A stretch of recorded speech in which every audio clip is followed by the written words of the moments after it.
waktunya kita ngobrolin COVID-19.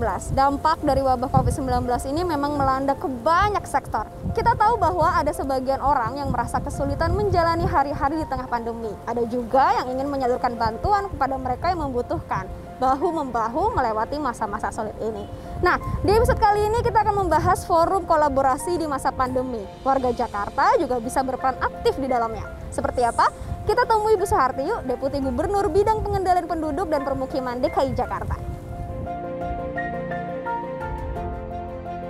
Oke warga Jakarta, saat ini saya sudah bersama Ibu Suharti. Apa kabar Bu? Kabar baik. Alhamdulillah. Bu, ini kita mau berbincang sedikit ya Bu ya tentang kolaborasi Jakarta. Kita tahu bahwa manusia itu makhluk sosial ya Bu ya. Ada kerasa ingin membantu sesama, apalagi di masa sulit seperti sekarang. Bagaimana sih Bu yang diwujudkan oleh Pemprov DKI Jakarta sebuah forum kolaborasi itu seperti apa? Mungkin saya bisa jelaskan terlebih dahulu terkait dengan Jakarta Development Collaboration Network ya. Salah satu unit di DKI Jakarta ad hoc yang memang disiapkan untuk mengkolaborasi semua kolaborasi di Jakarta. Jadi sebagai koordinator untuk kolaborasi.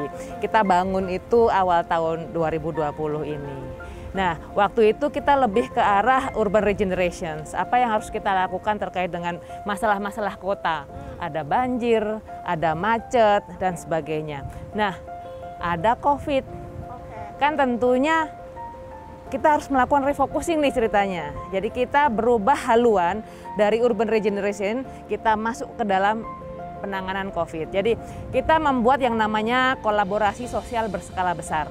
Di satu sisi kita membuat PSBB, yang di satu sisi lainnya kita bikin KSBB. Jadi ini kita maksudkan untuk membuat suatu platform agar warga Jakarta bisa membantu warga Jakarta yang lain yang membutuhkan. Nah, ini kita mulai dari bantuan pangan waktu itu. Kebetulan menjelang bulan puasa. Kita pastikan dong itu potensi yang luar biasa itu untuk masyarakat membantu yang lain. Solidaritas sosial pasti sangat banyak nih, sangat tinggi nih ketika bulan puasa. Kita bikin yang namanya KSBB untuk pangan. 141 kolaborator masuk. Hasilnya lebih dari 650.000 paket. Paket sembako, ada paket THR dan sebagainya. Jadi ini yang alhamdulillah kita bisa membantu masyarakat. Bagusnya lagi dengan platform itu kita bisa membuat si orang-orang yang akan membantu ini memilih sendiri. Jadi Pemda membuat platform, kita sebutkan tuh di peta masing-masing RT RW ini berapa orang miskin yang perlu dibantu. Jadi orang yang akan membantu, donor ini akan memilih, oh saya akan membantu RWA dengan warga sekian.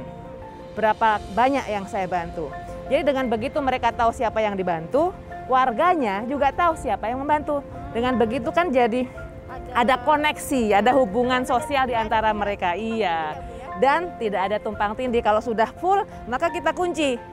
Maka donor lain bisa memilih RW yang lain.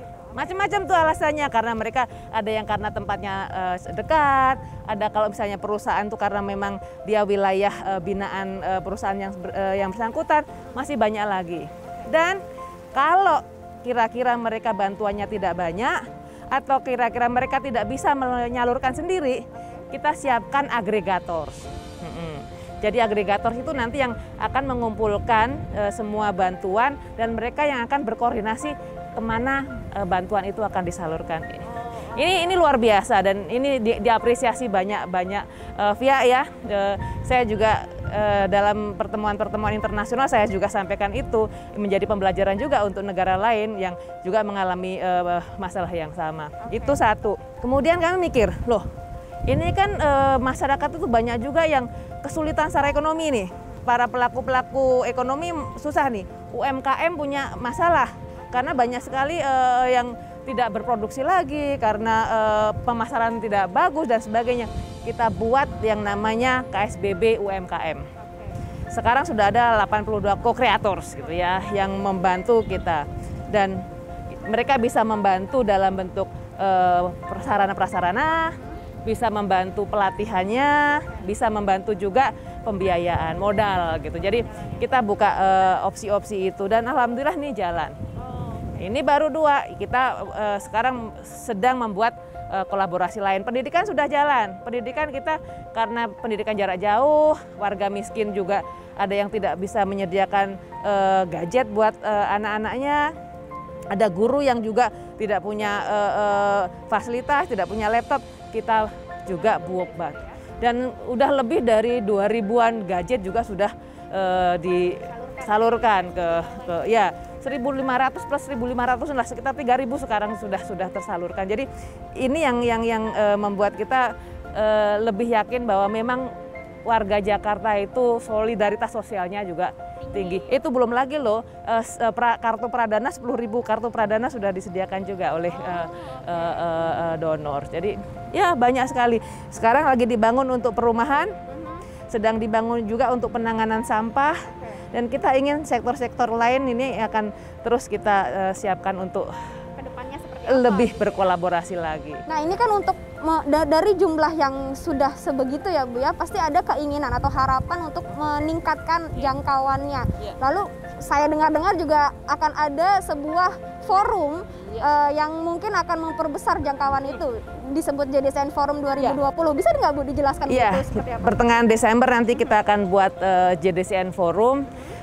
Satu, kita ingin showcase kolaborasi di Jakarta.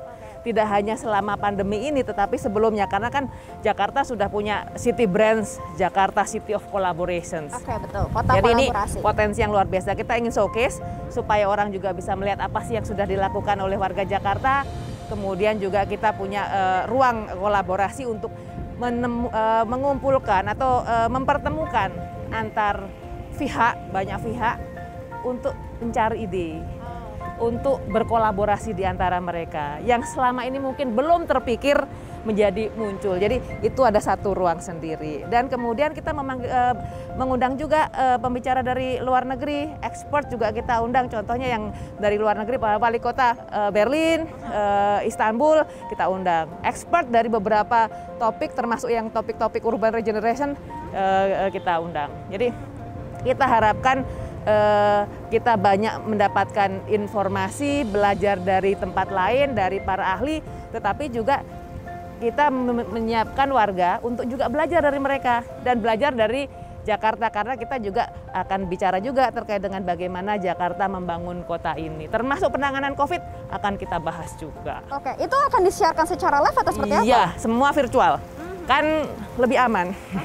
Masih dalam masa pandemi, jadi kita memastikan bahwa forum ini tetap jalan, dilaksanakan dengan baik, kualitasnya bagus, tetapi aman, tidak ada risiko penularan COVID. Kalau soal kompetisi Bu, ini kan ada di JDCN Forum 2020 itu ya, ada beberapa award-nya. Kompetisi, ada award-nya. Apakah award-nya itu kemudian datang dari donatur-donatur Bu, atau bagaimana itu?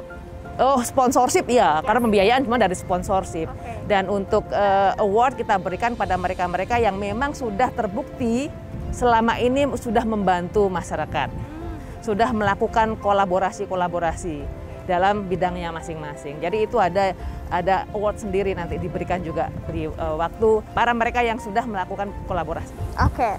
Wah, sudah cukup jelas ya warga Jakarta ya bagaimana nantinya bentukan dari JDCN Forum 2020, karena itu juga nggak sampai sebulan lagi ya Bu, udah terlaksana ya. Dan warga Jakarta jangan tunggu lagi. Kalau punya ide, ingin berkolaborasi, kontak JDCN. Datanya di mana, informasinya di mana, nomor teleponnya di mana, ada di websitenya JDCN. Jadi kami mengundang semua warga Jakarta. Apapun idenya, mari kita diskusikan, mari kita wujudkan kolaborasi kita untuk Jakarta yang lebih maju.